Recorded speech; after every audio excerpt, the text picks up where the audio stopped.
De volta com o Educador Entrevista, eu converso hoje aqui com o Ricardo Genari, professor e mestre em Políticas Públicas da FGV, especialista em Segurança, Relações Internacionais, Terrorismo e Inteligência. Gratidão pela participação conosco, professor.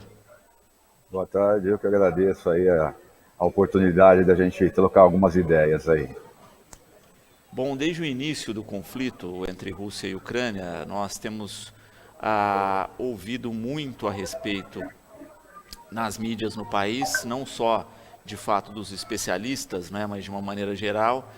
Ah, e parece que o conflito está se estendendo bem mais do que imaginava, correto, professor? Perfeito. Então, esse conflito ele já vem, ele não se inicia agora em fevereiro, dia 24, 25 de fevereiro. Ele vem já de uma extensão de outros conflitos, outros problemas, tanto para a Rússia como para a Ucrânia, né, e mesmo para a OTAN. Agora, a gente, acho que a comunidade internacional esperava que esse conflito fosse muito rápido, e o que está demonstrando que não, pela uma resistência ucraniana e também pela uma fraqueza do governo russo. A gente está vendo nos ataques que a gente está vendo, se espalhou esses ataques.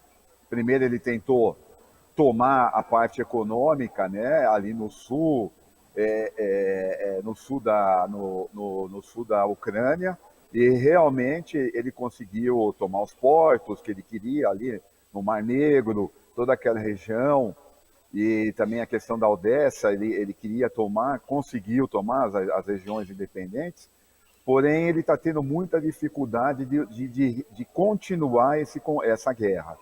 Então, por exemplo, para ele realmente tomar a Ucrânia, ele precisa chegar em Kiev. E ele tentou de várias formas chegar em Kiev e não está conseguindo chegar. Então, a resistência ucraniana está sendo muito forte, muito resistente, com o apoio da OTAN, quer dizer, dos seus aliados, né, principalmente nos Estados Unidos, e ele não está conseguindo captar, ele não está conseguindo sucesso nessa região. Então, é muito delicada essa questão de quando nós estamos falando já praticamente já em 3 meses desse conflito, e a gente não consegue ver o fim dele. O que está acontecendo é que esse conflito está se espalhando. Então, quer dizer, já teve ameaça à Polônia, agora ameaça à Finlândia, à Suécia, aos outros países que estão, principalmente os que fazem fronteira com a Rússia. Então, o presidente Putin está usando esse argumento de ameaças. Então, é aquela história, né? Igual no jogo de pôquer, né? Vamos ver quem tem um cacife maior. Exatamente. Um dos itens aí que causou certo estranhamento, não é, é da própria força militar russa, que se alardeava ser extremamente poderosa, etc., mas que parece estar extremamente sucateada. Exatamente. O armamento russo é um armamento que é um armamento já antigo. Ele foi modernizado, então era um armamento que veio já da cortina de ferro, lá no fim da União Soviética, no começo dos anos 90. E ele foi modernizado. Há 5, 6 anos atrás, o presidente Putin faz um investimento maciço em armamento. Porém, o grande armamento de, vamos dizer, de infantaria, de cavalaria, são os carros de combate, são carros de combate antigos. É o T-72, o T-80, e agora eles estão fabricando o T-90, que é um carro de maior potência, um carro moderno. Mas exatamente o que você disse, eles estão sofrendo uma resistência muito grande, principalmente do armamento que vem do Ocidente, que são os mísseis antitanques. Esses mísseis antitanques estão sendo muito, vamos dizer, eficientes no combate dos russos. E isso está fragilizando muito a tropa dos russos. Outro problema também, os russos, a última guerra que os russos participaram foi em 1945. Então, quer dizer, guerra mesmo, os russos, eles estão fora. E a gente percebe também que a gente chama na vida militar aí a falta de comando e controle. O que a gente vê são forças saindo, tentando atacar, sem estratégia, e sem tática e sem planejamento. Então os russos estão invadindo, achando que seria muito fácil essa invasão, e isso não está ocorrendo, porque o efetivo ucraniano está sendo muito eficiente nesse sentido da defesa, não do ataque. A Ucrânia não ataca, ela só defende. Então, mas essa estratégia ucraniana está sendo muito eficiente, com esse armamento de defesa que os Estados Unidos, a Alemanha e outros países do Ocidente estão enviando. Então, essa resistência para a Rússia, a gente precisa ver como serão os próximos procedimentos aí do presidente Putin. É uma das coisas que se viu, inclusive, também da estrutura militar russa, era até a questão simples de abastecimento, né? As rações de soldados, no início da guerra, muitas delas vencidas, né? Se falou até em um esquema de corrupção aí na estrutura militar russa, que teve que ser desbastado, aí, desbaratinado, para que, de fato, se organizasse num segundo momento para a guerra, né? Porque no primeiro momento foi um fiasco total. Perfeito. Essa questão, quando você vai para um conflito, para um combate, você tem que realmente ter uma logística eficiente. E essa logística ela não começa no dia da guerra, ela começa lá atrás com o planejamento. Planejamento, os planos. E isso, o que está demonstrando hoje, no início a gente achava que a Rússia estava preparada para isso. O que a gente está vendo hoje que não.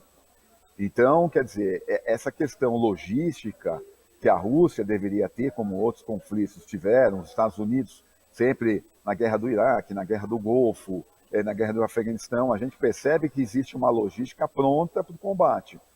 É claro, a gente precisa designar um tempo que essa logística ela tem que estar preparada. Mas no caso da Rússia, a gente percebe que não. Em termos de armamento, em termos de logística alimentar, logística de farda, logística dos carros. Então a gente percebe que realmente isso não foi bem planejado. E agora a gente está vendo o resultado, essa resistência ucraniana, colocando os russos para fora, né? Quer dizer, é uma questão muito. Você vê que os russos hoje eles partem para Donbas. Por quê? Porque ali já tem uma resistência muito pronta e os dois estados ali eles estão com os russos. Então, quer dizer, ele está mudando a sua questão, vamos dizer, estratégica de combate, porque ele está sentindo a necessidade de realmente se reestruturar, de se recompor para tentar um combate maior. E isso eu não sei se eles vão conseguir fazer. Então, quer dizer, a gente vai precisar ver um tempo, porque agora a gente está naquela estratégia, tanto de um lado como do outro, de tentar se recompor, tentar entender o que está acontecendo, para realmente, no caso dos russos, voltar a atacar a Ucrânia. Professor, a notícia também da vez aí, não é, que tem se falado muito, é a respeito da quebra aí, não é, desse momento aí de neutralidade, né, que a gente tinha com países tradicionalmente neutros como Suécia, Finlândia, declarando interesse de entrada na OTAN, não é? Como é que tem que se avaliado essa questão? É uma questão interessante, porque eu vejo, são dois sentidos nesse caso, né? O primeiro, o que a gente percebe desses dois países, tanto da Finlândia como da Suécia, a Finlândia tem 1.300 quilômetros de fronteira com a Rússia. Então, despertou um certo sentido neles na questão de um processo que possa, como a gente estava falando, pode se estender pela Europa. Então, essa corrida, justamente num processo que ainda não seria muito conveniente, vamos dizer, tanto a Suécia como a Finlândia entrar agora, nesse momento, na Ucrânia. O que a gente percebe como eles perceberam que a Ucrânia, como não faz parte da OTAN até agora, o que acontece? A Rússia, talvez na percepção dos governantes desses dois países, eles ficaram preocupados no sentido de ter um ataque russo Por exemplo, a Rússia já fez algumas entradas, vamos dizer, não vamos dizer ataque, mas ela já sobrevoou a Suécia, submarinos russos já tiveram em portos suecos. Então, isso cria uma certa preocupação no primeiro momento desses dois países. Então, e é aquela história, a Ucrânia está sendo atacada e a OTAN não pode fazer nada porque ela não é membro. Então, quer dizer, tanto a Finlândia como a Suécia, essa percepção, vamos dizer, eles estão vendo como uma oportunidade de entrar e se proteger. Agora, vem a segunda questão. É necessário, nesse momento, esses dois países entrarem? É uma pergunta que deveria ser feita aos dois representantes dos estados. O que eu vejo é o seguinte, em termos de conflito, eu acho muito difícil a Rússia hoje, no caso, ela declarar qualquer tipo de guerra ou de conflito com esses dois países. Mas, por, vamos dizer, conveniência e por precaução, esses dois países estão entrando na OTAN. Não vejo que vai ser fácil. A Turquia já, para entrar os dois países na OTAN, eles precisam da aprovação de 100% dos 30 países membros. E a Turquia já é contra a entrada dos dois países na OTAN. Então, quer dizer, é uma questão, ela deixa de ser uma questão militar para ser uma questão política. E a gente não sabe como que vai acabar isso. Mas só essa menção dos dois países, ela mexe com toda aquela geopolítica da região.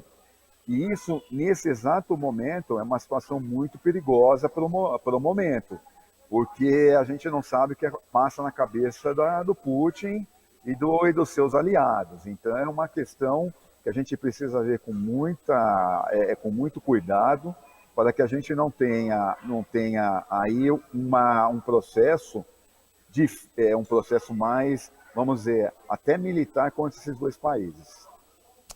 E é de fato, né, importante observar cada passo nesse sentido. A gente vê aí esse poderio centralizado no Putin, né, há décadas. Sim. A dificuldade, inclusive, de até se ter opositores na Rússia, né? A gente vê aí vários casos de opositores assassinados, envenenados, enfim, né? Uma série de sanções a opositores dentro do próprio país e que gera essa sensação agora de conflito constante, né? Enquanto não se, de fato, colocar o equilíbrio dessas forças de novo no tabuleiro.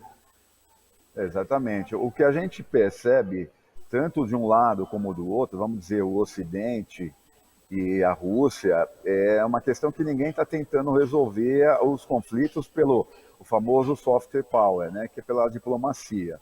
O que a gente vê, o que a gente está percebendo são vários interesses de todos os lados no sentido de se conseguir os seus objetivos.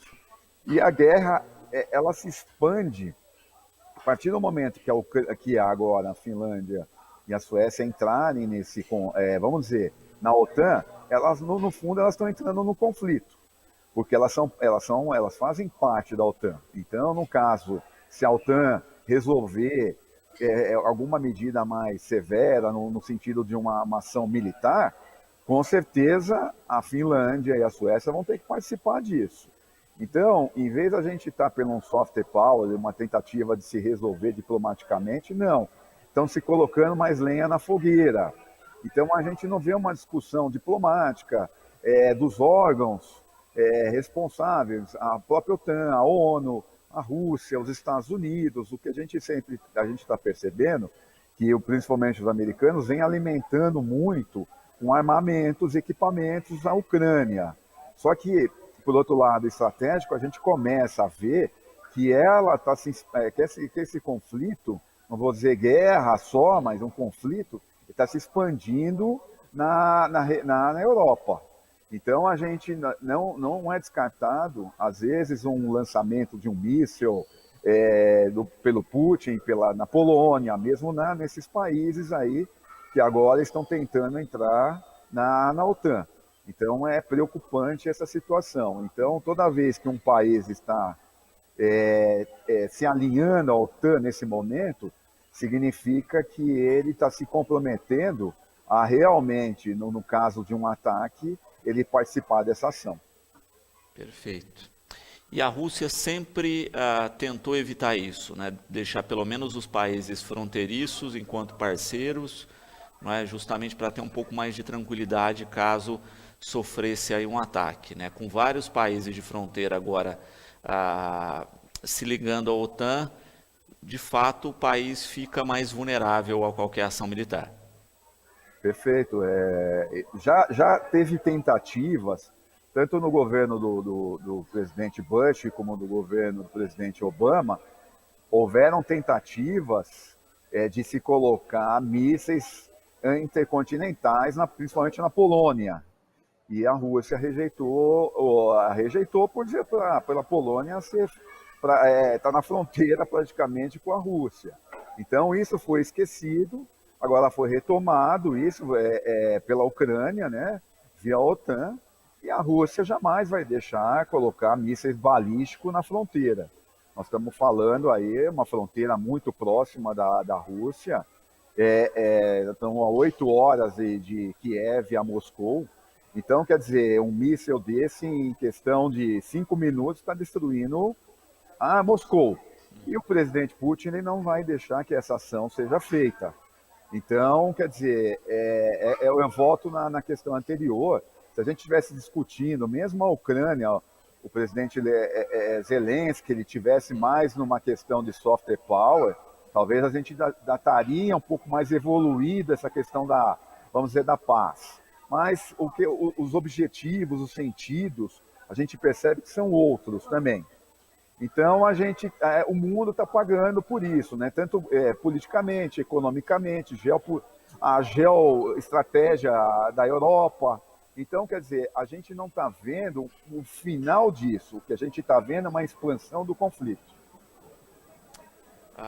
Professor, uma outra questão aí que está centralizada no conflito é o gás, não é? E o fornecimento de gás russo para boa parte aí de países europeus, e que o Putin também tem usado isso como carta de negociação, não é?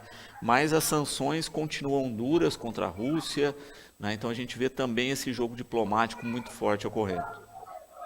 Sim. A questão agora, nós deixamos não é que deixamos de lado, mas diminuiu muito o impacto militar e veio para o impacto econômico. Então a Rússia vem fazendo sanções, principalmente contra a Alemanha, né, que a Alemanha tem quase 30% ou 40%, se não me engano, de exportação de gás russo. Agora, a parte elétrica e de gás também para a Finlândia. Então, quer dizer, o mecanismo que a Rússia está tentando utilizar é um mecanismo econômico. Então, quer dizer, a Rússia ela recebia por dia 400 milhões de dólares pela exportação desses commodities. Ele está sofrendo um impacto direto com isso. Então ele começa a ver, aí a gente começa a ver uma nova geoestratégia,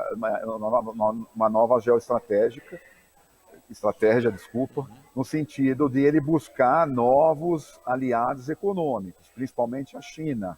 A China precisa muito de gás, precisa muito de energia, precisa de petróleo. Então a Rússia ela vem nesse sentido, tentando buscar novos clientes, que no caso seria principalmente a China e países asiáticos. Se isso vai acontecer, a gente não sabe, mas a gente sabe que estão perdendo muito, a Rússia vem perdendo muitos recursos.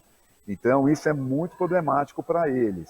E essa questão do gás, claro que a Alemanha, a sorte que agora a Europa está entrando no verão, então quer dizer, eles não precisam de muito de gás para aquecimento, porque senão com certeza a Alemanha não pararia as importações da Rússia por necessidade biológica mesmo. Então, o que acontece é que agora a Rússia ela vai ter que procurar novos parceiros econômicos e tentar mesmo alinhar com esses países que ele está negando o petróleo, tentar um acordo lá na frente. Com certeza lá na frente, terminando esse conflito, com certeza eles vão se alinhar novamente. mas eu acredito que uma nova geopolítica, uma nova geoeconomia no mundo, ela vai estar muito bem assistida, a gente vai ver grandes modificações nesses cenários.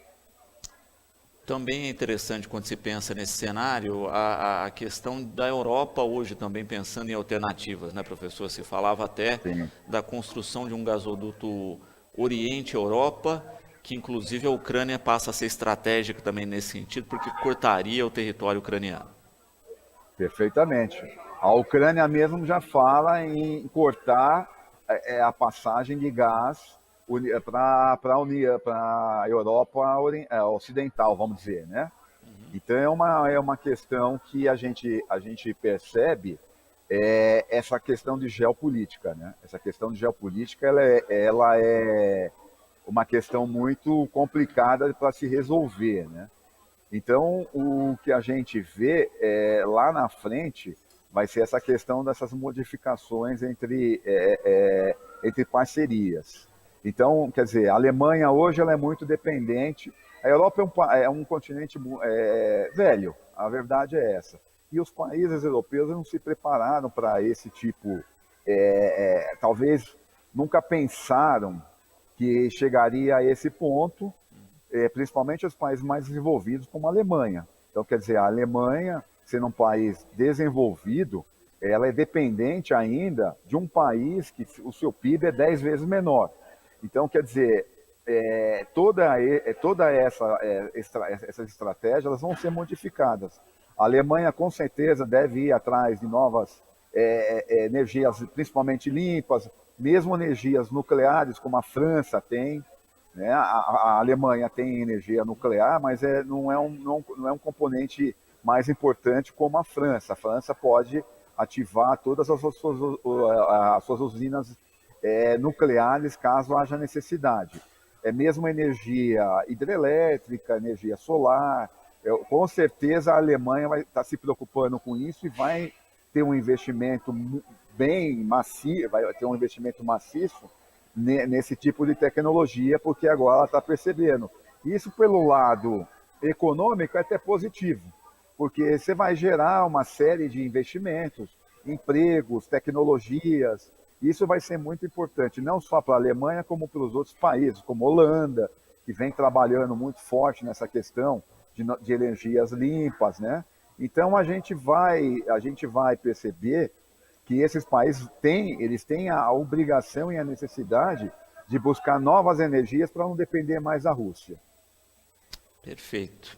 Uma outra discussão, não é, que entrou nesse tabuleiro aí de maneira contínua foi a questão do movimento neonazista dentro da Ucrânia, e que é a pauta que o Putin fala que está combatendo, etc. De fato, existe alguma ameaça nesse movimento? E como é que pode ser tão paradoxal isso, né? Você tem um movimento neonazista num país que é governado por um judeu. É bem colocado, né? Porque o, o que a gente vê realmente existem estudos, existem na área de inteligência tem colocado de alguns países que grupos neonazistas têm se posicionado dentro da Ucrânia. Né? Isso não começou hoje nem na guerra, começou antes. E o presidente Putin ele vem nesse sentido usando argumentos para tentar derrubar e tentar criar situações para que ele realmente faça essa invasão. Essa questão neonazista é uma questão que na Europa, não só na Ucrânia, ela vem se difundindo por questões que um dia a gente pode até conversar sobre isso, né? Por questões que a gente tá assistindo não só na Europa como no mundo. Sim. A questão da fome, desemprego, falta de saúde. Então, quando a gente tem isso em países, em qualquer país, esses grupos, não só neonazistas, mas como grupos mais radicais, eles começam a aparecer. A gente viu esse caso aí que aconteceu na sexta ou no sábado, nos Estados Unidos, em Buffalo, do rapaz matando 10 pessoas. E quem viu os vídeos, você vê que são situações bárbaras, né? Então, uma das motivações, voltando para o nosso conflito, o presidente Putin ele usa muito essa estratégia, né, de desinformar a população e o mundo no sentido de usar essa informação como pertinente a ele para que se faça uma invasão. Que esses grupos existem, que estão na Ucrânia e em outros países, claro que existem. Só que não é a motivação principal do conflito. A motivação principal do conflito é justamente o não reconhecimento da Ucrânia sobre as duas províncias que a Rússia considerou independente e da entrada da Ucrânia na OTAN. Esses são os dois principais motivos do conflito entre Ucrânia e Rússia. Muito bom.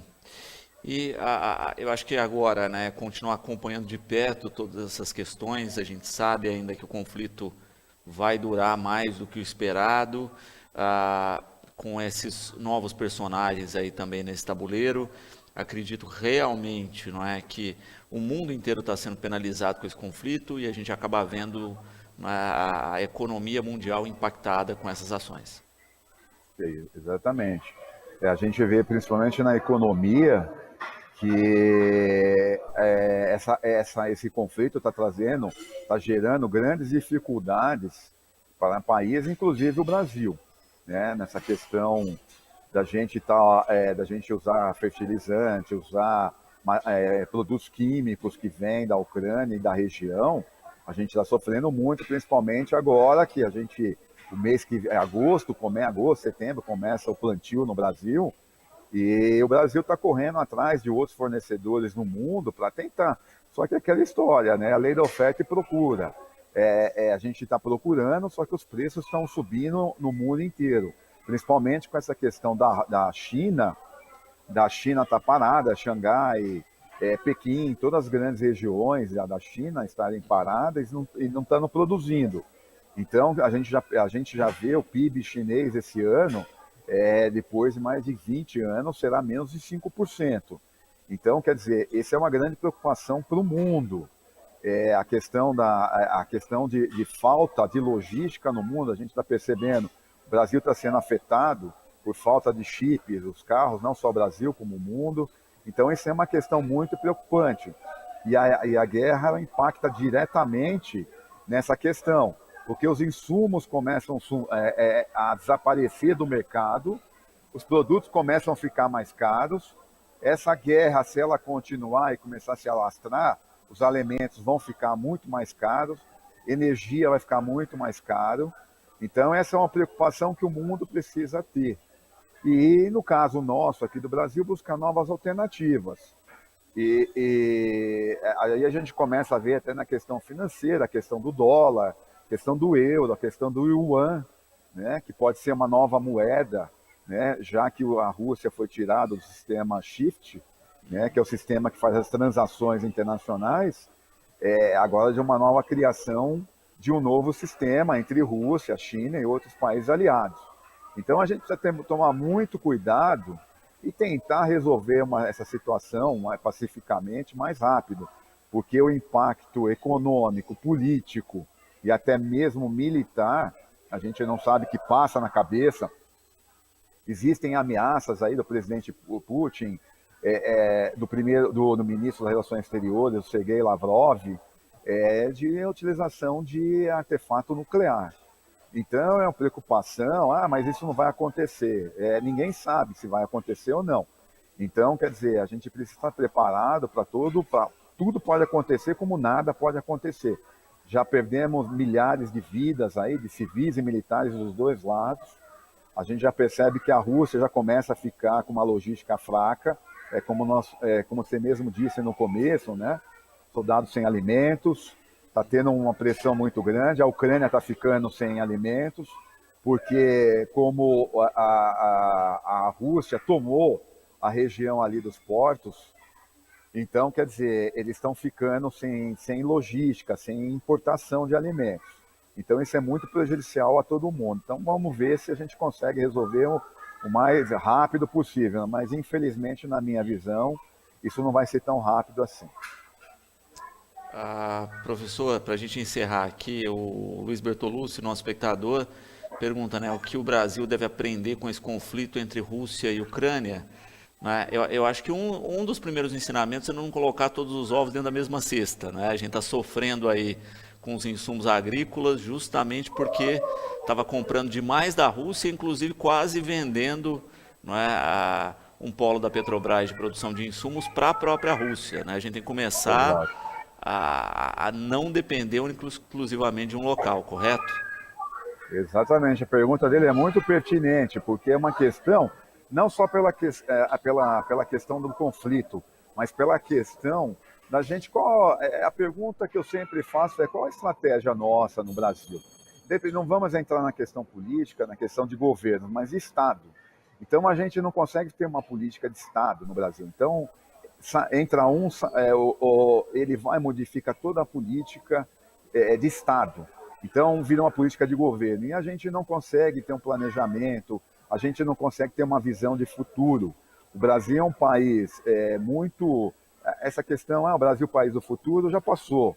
A gente precisa acordar e ver realmente o que a gente pode produzir. Você vê, a gente tem em Belém, a gente tem em outras regiões, os estaleiros do país estão todos parados. A verdade é essa. A gente deveria estar produzindo navios, não só para a guerra, a gente deveria estar suprindo a nossa marinha, a gente deveria estar suprindo o comércio internacional. A gente está vendo que está faltando containers no mundo.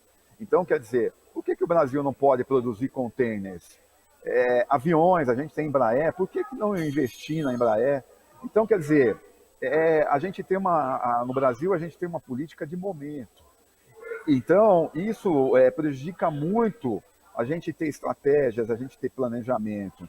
Então, infelizmente, eu sou pessimista dentro do Brasil, porque a gente não vê políticas públicas, a gente não vê o empresariado mesmo. O empresariado brasileiro é muito imediatista. Então, quer dizer, a gente precisa, tá certo, o empresário ele vive de recurso, ele precisa produzir, precisa ter lucro, mas a gente precisa ter uma estratégia dentro do país de realmente a gente, em conjunto, Estado, sociedade e empresas, a gente realmente tem um plano, né? Tem vários planos nacionais aí pelo Brasil, né? Só na teoria, tudo engavetado. Aí a gente não consegue desenvolver nada no Brasil. Então, a pergunta dele é muito pertinente nesse sentido. Como você mesmo disse, né? A gente não pode, um país como o Brasil, como é que a gente não tem fertilizante? A gente não pode ficar dependente de um país ou dois países. A gente tem que alcançar, talvez não uma autossuficiência, mas a gente ter condição da gente conseguir produzir isso, né? Esses fertilizantes. Então, que o Brasil é o maior produtor de alimentos do mundo, como é que a gente não tem fertilizante? Então, são faltas de estratégias que a gente não tem. E isso a gente precisa realmente começar a pensar nisso antes que seja muito tarde. Muito bom. Professor Ricardo, gratidão pela participação conosco, não é, Eu que deixar o agradeço. tema de maneira tão clara. Vamos continuar acompanhando o conflito, com certeza voltaremos a nos falar e espero realmente, né, que exista, né, é o que a gente imagina, aí, o bom senso de todas as partes para solucionar a questão o mais rápido possível. Eu concordo plenamente com você, Luciano. A gente realmente precisa que os grandes líderes no mundo, ou se não sejam, que não sejam líderes, mas que sejam governantes das grandes nações, que realmente eles procurem, via diplomática, se resolver essa questão, para que esse conflito ele não se estenda pelo mundo, em todas as direções, e a gente realmente fique sem opção, e entre até numa guerra. Então, acho que é necessário mesmo, hoje a gente está lutando a nossa luta tem que ser diplomática, e não via as armas. E agradeço a atenção de todos aí, muito obrigado pela oportunidade.